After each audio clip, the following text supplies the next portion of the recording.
to create and initialize an audio stream. IMM device activated is called with IID underscore audio client when obtaining it. Microsoft Learn to. So what does define underscore interface? Actually create. Your invocation, rest define underscore interface. iaudio client underscore ETBL, 0x1cv9F4c underscore dev underscore 4c321780 underscore C2F5688703B2 expands roughly into rest repair transparent derived partially EQ, clone construct iaudio client. Windows underscore core, unknown unsaving Windows underscore core, interface for iaudio client, type iaudio client underscore ETBL const ID, Windows underscore core, GUID Windows underscore core GUID, from underscore U128, 0x1cv9F4c underscore dev underscore 4c32. That's the important part. iaudio client is basically a rest type saying, I am a known wrapper around a common interface pointer. The people I'm expecting is iaudio client underscore ETBL IID identifying the interfaces, 1cv9F4cdbfa4c321780 C2F5688703B2 the GUID. The GUID does not point to the beatable. The actual runtime arrangement is closer to rest iaudio client common interface PTR com object. Interface PTR beatable implementation via iaudio client underscore ETBL query interface function. Add ref function, release function, initialize function, get buffer size function, get stream latency. The current Windows core implementation literally retrieves the beatable by converting the interface to a raw pointer and treating the beginning as a pointer to tbeatable. GitHub the ID exists separately. Const ID 1cv9F4cdbfa4c321780 C2F5688703B2 think of the ID as a type key. 3. Why does com mean ID? Suppose Windows gives you an unknown. You essentially have some com object via unknown you want to know. Does this object also support iaudio client? Com's answer is query interface. Conceptually, see object, query interface ID underscore iaudio client, audio underscore client rest slash Windows can essentially do rest let audio underscore client, iaudio client something. Cast. Internally, Windows core knows rest iaudio client, ID and eventually calls something equivalent to query interface 1cv9F4cdbfa4c321780 C2F568. The current Windows core interface cast implementation gets TID and passes it into the object query interface. GitHub that's one major reason this rest const ID, GUID exists on the trait. For now this line becomes much clearer. Rest unsafe trait interface. Size clone there are several different concepts packed into it. Interface it means this rest type represents some Windows interface with a particular ADI representation. It has things like rest type beatable const ID, GUID so forth, rest iaudio client you get, rest type beatable. Iaudio client underscore ETBL const ID underscore iaudio client. Why is it an unsafe trait? This is particularly important. Rest unsafe trait interface does not mean calling every method of this trait is unsafe. It means implementing. This trait comes with invariants that rest cannot verify. For example, imagine you did this rest struct banana x u64 unsafe interface for banana type beatable iaudio client underscore ETBL const ID, GUID. Iaudio client Windows core would now be permitted to assume that banana has a valid common interface pointer representation. Then code such as rest banana as underscore raw banana beatable could reinterpret those bits as pointers. Catastrophe. The current implementation explicitly relies on the implementer guaranteeing a pointer representation and its beatable accessor referring to the assumed representation. GitHub so rest unsafe interface for iaudio client is effectively making a promise. I guarantee 1. This type has the appropriate pointer representation 2. Its pointer really points to the stated interface 3. Beatable is the correct beatable type 4. IID is the correct IID 5. The comma unknown layout assumptions are valid. That's why it's unsafe impl. 5. What does size mean here? Rest interface size means an interface implementation must have a size known at compile time. So you aren't dealing with something like rest interface whose size isn't directly known. Common interface wrappers like rest iaudio client IM device enumerator iaudio render client are small concrete wrapper values. Typically you're ultimately dealing with pointer size state. 6 and clone. This one is interesting because com already has its own ownership mechanism. Unknown at ref unknown release a com object has a reference count. The Windows crate integrates that idea with rest ownership. Conceptually, rest lita iaudio client let a clone corresponds to another owned reference to the com interface. Historically and in the Windows Rs implementation, cloning an owning com interface corresponds to add ref, while destruction corresponds to release.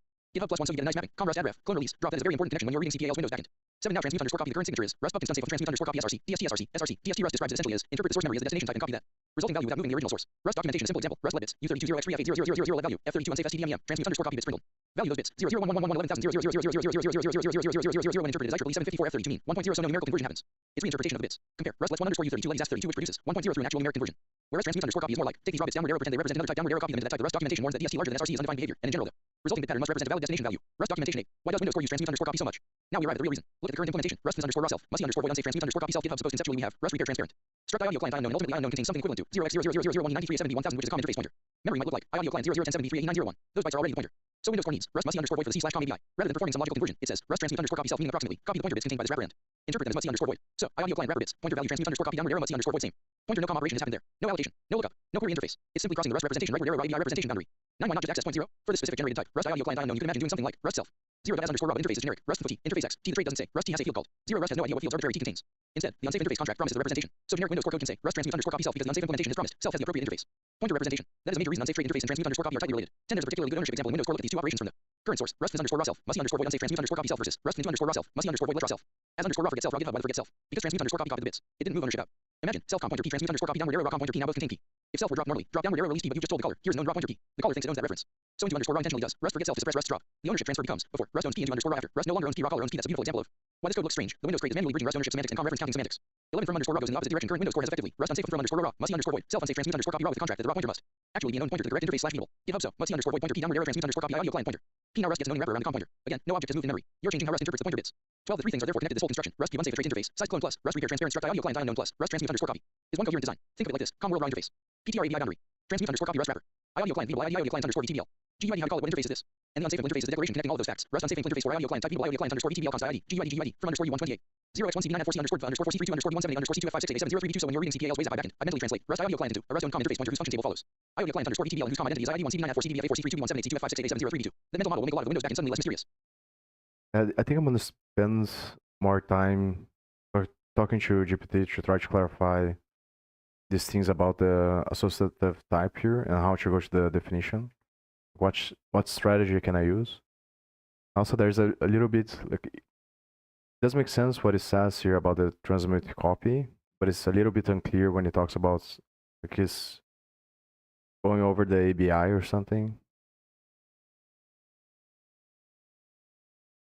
ABI I think is abstract binary interface. But it's basically saying that it's used to convert the raw byte into a type there. As far as I understand, that's what's going on. But I don't understand what it means by crossing the ABI or by simply crossing the Rust representation, raw ABI representation boundary.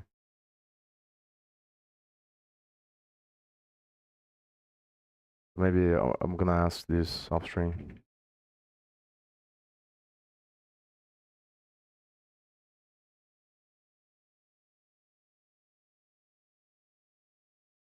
This, yeah.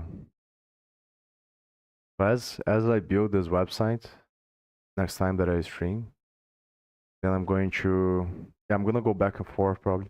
So probably I'm gonna think about like exercises first instead of studying the libraries.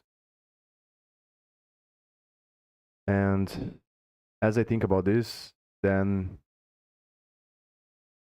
yeah, the idea I think that GPT had, based on the conversation that we are having there, is to develop this, like, to use this compiler part here to study the, or to clarify more how the compiler works, and then like as we clarify how the compiler works, we build exercises based on that as well.